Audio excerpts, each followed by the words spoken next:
जय माता रानी। दोस्तों आपके अपने चैनल राधे श्याम में आपका बहुत बहुत स्वागत है। तो दोस्तों जैसे कि भाई दूज का त्यौहार बहुत ही बड़ा पर्व माना गया है और इसे हमें ज़रूर मनाना चाहिए। यदि भाई दूर हैं, नहीं आ सकते हैं तो कैसे मनाएं, या फिर जिनके भाई नहीं हैं तो वह यह पर्व कैसे मनाए। तो चलिए हम बताते हैं आज आपको कि कैसे मनाया जाता है। जिनके भाई नहीं है या जिनके भाई हैं वह समय पर नहीं आ पा रहे हैं तो हम कैसे मनाएं। देखिए, हम भगवान को, जैसे कृष्ण भगवान को या लड्डू गोपाल जी को या फिर श्री गणपति जी को यदि हम भाई के स्वरूप मानते हैं तो उन्हें भी हम तिलक कर सकते हैं, उनके हाथों में कलावा बांध सकते हैं, उनके साथ हम यह भाई दूज का त्यौहार मना सकते हैं। तो इसके लिए हमें क्या करना होता है, एक पहले हम पाटा लिए हैं, उसके ऊपर वस्त्र बिछा लिए हैं और ऐसे हम गणपति जी का विग्रह यहाँ रख दिए हैं। तो आप इस तरह से मूर्ति है तो रख सकते हैं, फोटो है तो वह भी रख सकते हैं। फिर उन्हें स्नान कराइए और फिर साथ ही उन्हें फूलों से सजा दीजिए। फूलों की माला है तो माला पहना दीजिए।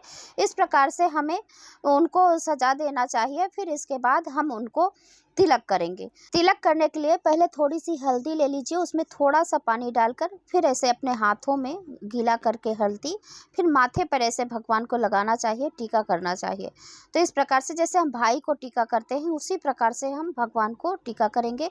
फिर अक्षत, पूर्ण अक्षत होना चाहिए, टूटा हुआ नहीं होना चाहिए। ऐसे हल्दी के ऊपर से ऐसे चिपका देना चाहिए, ऐसे आप लगा दीजिए। और साथ ही कुमकुम या तो फिर चंदन आप रखे हैं तो उसे भी आप तिलक कर सकते हैं, क्योंकि हम भगवान को तिलक कर रहे हैं तो आप चंदन से भी तिलक कर सकते हैं या रोली से भी कर सकते हैं। और फिर जैसे हम भाई को हाथ में गोला देते हैं नारियल का, तो इस प्रकार से हाथों में उनके छुआकर हम दोनों तरफ ऐसे नारियल का गोला रख देंगे भगवान के पास। और फिर जैसे हम भाई को मिठाई खिलाते हैं तो इस प्रकार से हमें मिठाइयों का भोग लगाना चाहिए।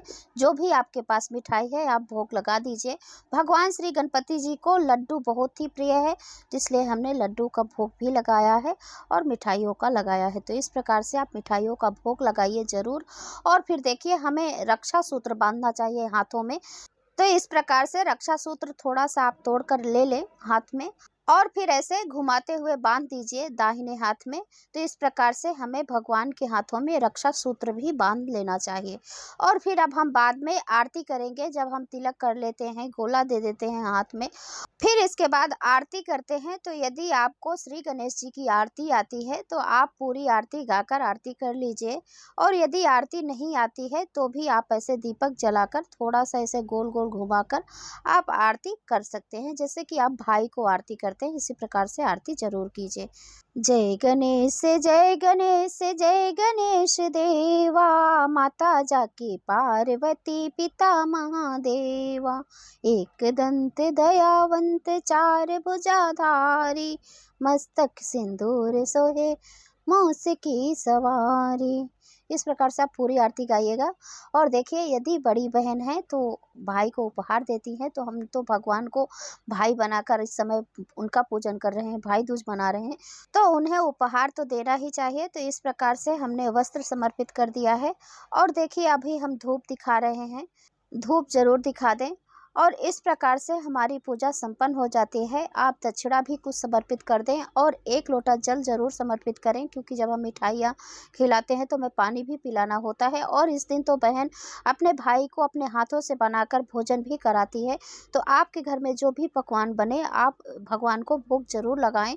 और मेरी तरह कौन कौन बहन ऐसी हैं जो भगवान के साथ रक्षाबंधन मनाती हैं और भाई दूज मनाती हैं, यह कमेंट बॉक्स में ज़रूर लिखें। और दोस्तों, यदि वीडियो अच्छा लगा हो तो लाइक कीजिए, शेयर कीजिए, चैनल को सब्सक्राइब जरूर करें। धन्यवाद।